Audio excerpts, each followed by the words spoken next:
This story is sponsored by Little River Medical Center. Well, I'm having so much fun just chatting with Reese at Little River Medical Center today. Thank you for sitting down with me. Thank you, Katie, for having me. Thank you. Well, let's start with a little bit about you and your background here at Little River and what you do now. So, Katie, I am a reproductive health care coordinator for Little River Medical Center, but I am a nurse at heart. I'm an LPN. Walked into Little River Medical Center about 19 years ago, and I've had the great fortune of being able to work at Little River Medical Center and believe in our mission in reaching out to our community and helping those individuals who otherwise would not be able to get care in the medical world out there. We offer services that most private practices don't offer. And so I've been very fortunate to be a part of that. And so love reproductive health, love women's health. Yes. And so it's been a great mission for me, and I'm grateful to be a part of it. And I know perhaps the biggest part of this is education with people Absolutely. that you see.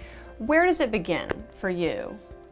So for my services at Little River Medical Center, it can begin at any point of care. Patients come in, and typically, our young people, they get their well child checkups up until about age 18.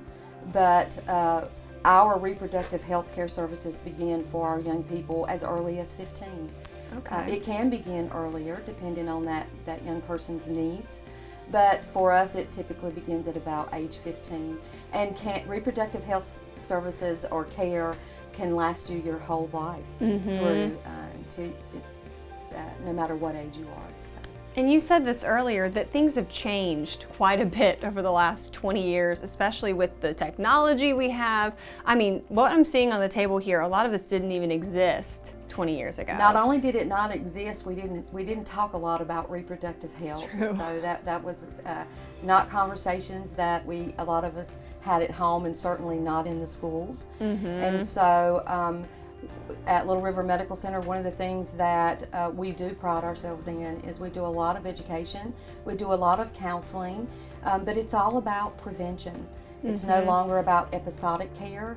It's about getting those age-appropriate services that we need all through the span of our life, and having meaningful conversations with our young people, with our young adults, and even our older men and women. Well, I do think that we need to let our community know that South Carolina is fourth in the nation for reported STDs. Yes. So it is so important that if young people are sexually active, or if you are sexually active and not in a trusted monogamous relationship, that you get tested for STDs at least annually or more often.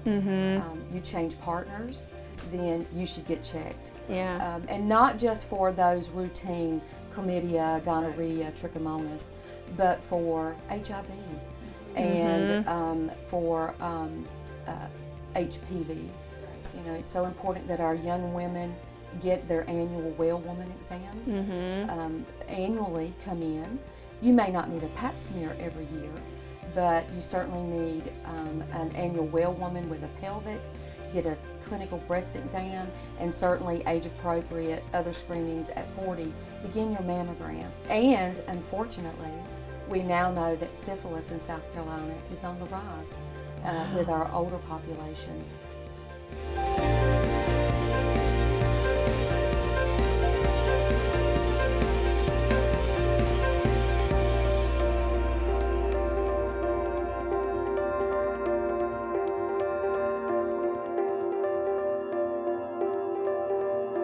This story is sponsored by Little River Medical Center.